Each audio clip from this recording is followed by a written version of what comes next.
All right, so today we're going to dive into stages of second language acquisition and talk about how that connects to classroom talk. So, thinking about how second language acquisition, this is similar sometimes to how you develop your first language, but there's some other factors that will be part of the development of your second language. Usually, it takes people about 5 to 6 stages, but each stage really depends on the individual. Some students, like thinking about our language theories, thinking about those common underlying proficiencies, if they've had prior schooling in their native language, have they been exposed to English or their target language before?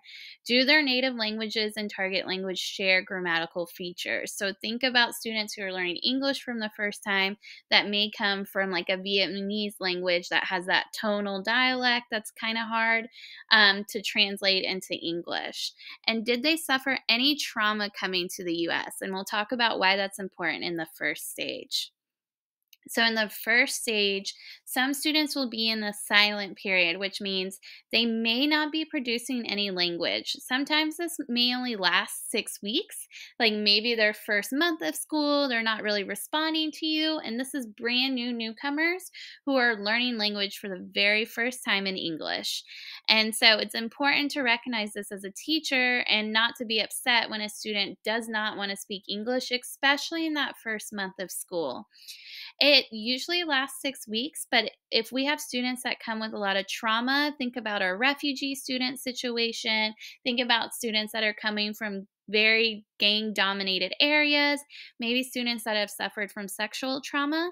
Sometimes it will take them 3 to 6 months even to speak English. I've had students that have had really severe trauma that just were not ready to even speak at all, even in Spanish or their native language. So it's just important to recognize the trauma that might affect this language production. Stage one is called pre production. The next stage is called early production. This is when students will use short words and sentences. They're still really learning the language. They might have many errors, and we want to make sure that they can do it, right? When you make corrections in this stage, you have to be so careful because if you make corrections that are too heavy or really correct them constantly, some of them will be too scared to speak English at all. Just remembering it's very difficult to speak a new language within this stage.